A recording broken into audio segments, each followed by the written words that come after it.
இந்த காலத்தில் வந்து கேவலம் அப்படின்னு நினைக்கிறாங்க. பட் அப்படியெல்லாம் கிடையாது. ப்ரோஸ் அண்ட் கான்ஸ் தெரிஞ்சு தான் பண்ணியிருக்கான். இப்போ திரும்பி வெளியே விட்டப்புறமும் மறுபடியும் தப்பு செய்யறதுக்கு நிறையவே வாய்ப்பு இருக்குது. கேர்ள்ஸ் நாங்கள் எல்லாருமே ப்ரொடெக்டடாக இருக்கணும். மைனர்னு சொல்லி எல்லாரும் தப்பு செய்வாங்க. இனிமேல் அவங்க அப்பா அம்மாவோட கூட இருந்தால் அவர் சரியாரும் நீங்கள் சொல்லியிருக்காங்க. ஆனால் இந்த 14 வருஷம் அவங்க அப்பா அம்மா கூட இருக்க போய் தானே அந்த குற்றத்தை பண்ணார். அப்பா அம்மா தானே அந்த பையனை வளர்த்திருக்காங்க. அதுவும் இவ்வளோ பிரச்சனைக்கு அப்புறம் அப்பா அம்மாவே அவன் எப்படி ஃபேஸ் பண்ணுவான்? அவனுக்கு 3 வருஷம் தண்டனை மன்னிச்சு விட்டுறீங்க. அது எனக்கு தெரிஞ்ச வரைக்கும் நல்ல விஷயந்தான். யார் பண்ணியிருந்தாலும் தப்பு தான். தூக்கு தண்டனை தான் அவனுக்கு கொடுக்கணும்னு நான் நினைக்கிறேன்.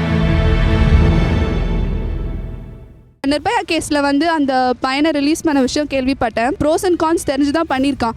இப்போ திரும்பி வெளியே விட்டப்புறமும் அவன் வந்து சைக்காலஜிக்கலாக டிப்ரெஸ்டாக இருந்து திரும்பி அதே தப்பு பண்ணனா எல்லாருக்கும் பிரச்சனை, இந்த சொசைட்டிக்கும் பிரச்சனை. ஸோ எனக்கு இந்த இதில் உடன்பாடு இல்லை. அந்த பையனோட மென்டாலிட்டி எப்படின்றது எனக்கு இப்போதைக்கு தெரியாது. பட் ஆஸ் அ கேர்ள் நான் என்ன சொல்கிறேன்னா, அவன் அன்னைக்கு செஞ்சுருக்கிறத மறுபடியும் திருந்துவானா திருந்தாதா அதெல்லாம் இஸ் நாட் த கொஸ்டின். இவ்வளோ ஸ்ட்ரெஸ்ஸுக்கு அப்புறமும் அவன் வந்து மறுபடியும் how is going to come through அதெல்லாம் கேள்வியில் இருக்குது. மறுபடியும் தப்பு செய்கிறதுக்கு நிறையவே வாய்ப்பு இருக்குது. கேர்ள்ஸ் நாங்கள் எல்லாருமே ப்ரொடெக்டடாக இருக்கணும்.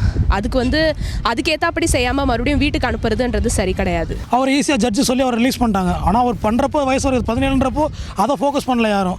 இப்போயும் அவர் குற்றவாளியாத்தான் தெரிகிறாரு. இப்போ 21 வயசு. இனிமேல் அவங்க அப்பா அம்மாவோட கூட இருந்தால் அவர் சரியாரும் நீங்கள் சொல்லியிருக்காங்க. ஆனால் இந்த 14 வருஷம் அவங்க அப்பா அம்மா கூட இருக்க போய் தானே அந்த குற்றத்தை பண்ணார். யார் பண்ண குற்றம் தானே.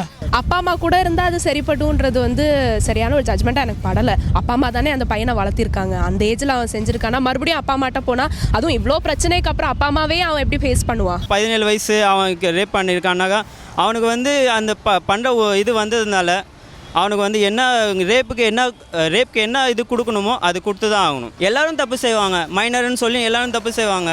மேஜர் ஆகிற வரைக்கும் அவங்க இருந்துட்டு நல்லா சாப்பிட்டுட்டு ஃப்ரீ பண்ணிவிடுவான், ரிலீஸ் பண்ணிவிடுவான் அப்படின்னு பண்ணுறதோட தப்பு. மேஜர் ஆனால் அவனுக்கு என்ன தீர்ப்போ அது வந்து நல்ல தீர்ப்பாக கொடுக்கறது பொண்ணுக்கு நல்லது.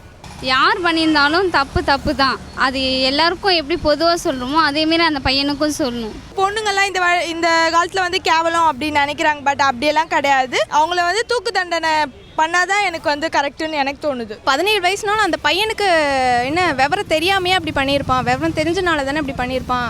ஸோ அவனுக்கு வந்து தண்டனை வாங்கி தந்தாதான் ஒரு ஃபீமேலுக்கு வந்து மரியாதை இருக்கும்னு நான் நினைக்கிறேன். தூக்கு தண்டனை தான் அவனுக்கு கொடுக்கணும்னு நான் நினைக்கிறேன். அது சின்ன பையனால் தெரியாமல் ஆர்வ குடலில் பண்ணியிருப்பான்.